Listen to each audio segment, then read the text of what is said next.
I just went down the rabbit hole of red pill content, and it's so crazy because the men who watch red pill content, they all have this same outlook where even if abuse is happening in the relationship, usually they're the abusers, right?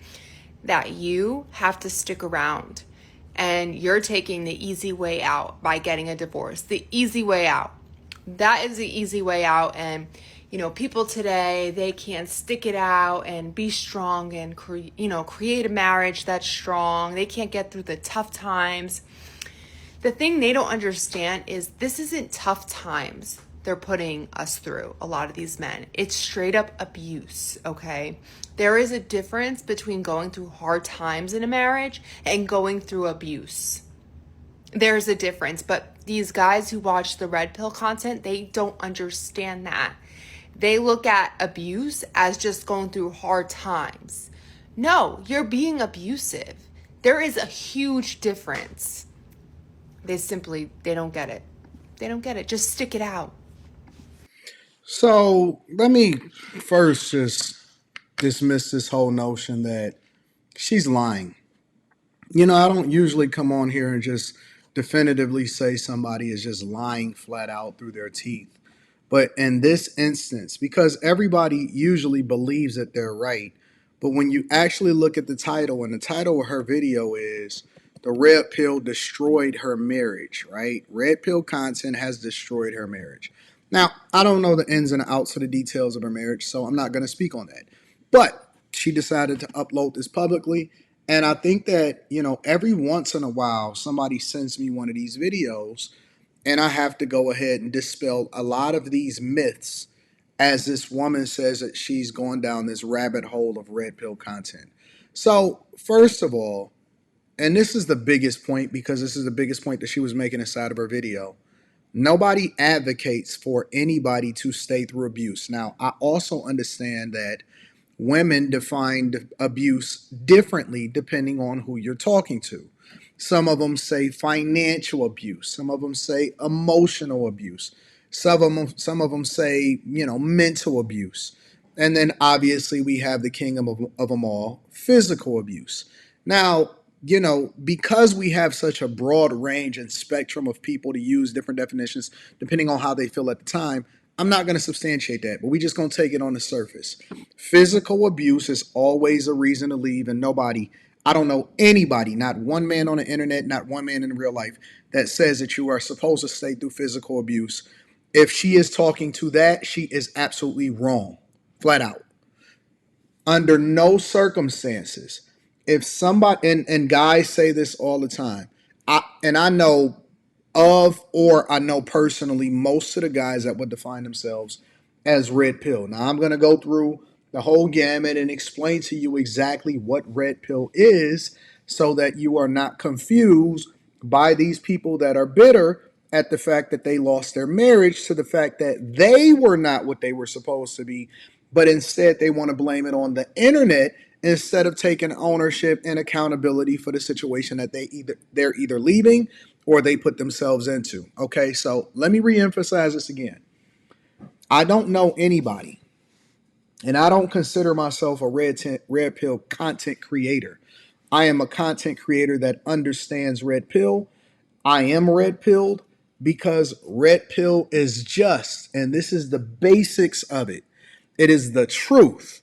It is pulling down the veil of what you were indoctrinated to believe in order to exist in this world so that you can see the truth. And then it is up to you to make the decision as to how it is that you're going to move after that. And red pill is not singular to just relationships. Relationships tend to be the biggest talking point.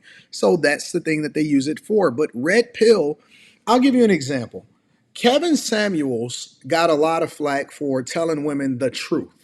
But what Kevin Samuels was never actually credited for is that he wasn't credited with holding men accountable, and he was actually harder on men than he were on women. And so he would always push men and say, listen, you have to get your money together. You have to get your character together. You have to be a part of a network. Even how Kevin Samuels defined what a high value man was not just money, but that is the thing that most people focus on is the type of money that you were making, the network that you were in, how long it was sustainable. Also, there were other things, but I'm not going to get into that. The point that I'm making is red pill could be financial, right? It could be, hey, listen, if you go to college, you don't want to get a basket weaving degree or go into liberal arts. It is important for you to go into STEM fields because you have a greater chance of being able to sustain employment and also be able to level up financially, right? That if you want to go over to relationships, then you can say, hey, from a red pill perspective, these are the data points. Women, for example, advocate against updating family court laws, even though they have more freedom than ever before, and that they file for divorce the majority of the time. That is the truth, right? You can go into the benefits versus the cons of marriage and so on and so forth. So all red pill is, for all of these people that keep using these talking points, for these women that say that I went down a rabbit hole, you're lying. You're lying. And you may have ran into somebody that may define themselves as such, but they are not. And so if a man says that he's red pilled, all that means is that he understands the nature of what it is that he's dealing with, good or bad, and now he has to make a decision on what he's going to do after that, right? If you choose to have a child out of wedlock, you lose the ability to make a decision of whether or not she keeps that child because it's her body, her choice, right? That is a red pill talking point as far as the truth of what you will have to deal with if you choose to have a child with a woman in 2025, especially out of wedlock.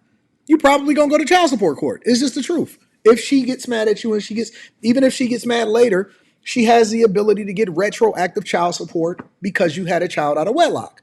That is the truth.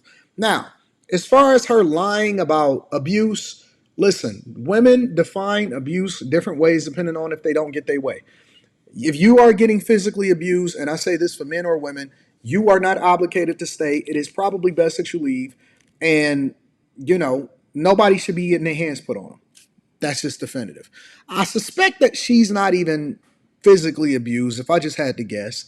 But if some women, you could debate it. They'll say, well, I'm being financially abused. Or, or if we get both sides of the story, maybe he wants to get out of debt and he's holding you accountable for your spending. You see what I'm saying? You see how it can be defined and how you need to get it both. So what I suspect is that in her situation, as far as her saying that she lost, it destroyed her marriage, I suspect, and this is usually what happens, that the man is waking up to the issues and the problems that he's having, and he's taking ownership and responsibility. And now he no longer wants to be in a relationship with a partner that is abusing him. Usually he wants to be in a marriage with a wife, and he believes in gender roles. And he also understands that maybe he can do better if he is no longer, subjecting himself to the quote unquote abuse, mental abuse, all of that type of stuff. Sometimes it can be physical. Maybe he doesn't want to subject himself into it anymore. And so when he starts having conversations or he starts to get more insight and information from men that can educate him, maybe he didn't have as many masculine figures, or maybe the masculine figures in his life were more feminine and they were more leaning towards feminist talking points. Sometimes you become situationally aware and you are no longer going to subject yourself to the same thing that everybody else is subjecting themselves, which they live to regret later on by saying happy wife, happy life. And so now that men are able to have conversations amongst each other, women don't like it because they can no longer control it. And now they have to submit themselves, as the Bible indicates, in order to get what it is that they want out of the situation. It'll probably be better for them, but they're rejecting it. So now you have a bunch of women jumping online saying that they are going down this rabbit hole and red pill ruined her marriage, and guys are saying that you should stay through abuse. No, we say you should stay through tough times.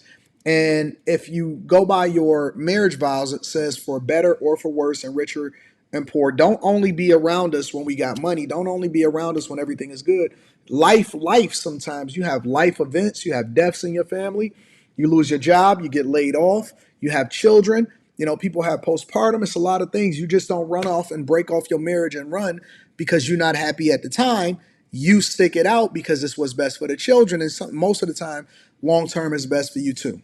That's just the truth. Always like to link back to the content creator, regardless of whether I agree with them or not, simply because it's the right thing to do. So that link will be in the description. Teach Hanley, 40% off your first order plus 20% off for life. Last but not least, make sure y'all tap into the Patreon. Link is in the description as well as pinned to the top of the chat. I love you. I appreciate you. I'm going to holler at you guys later. Peace.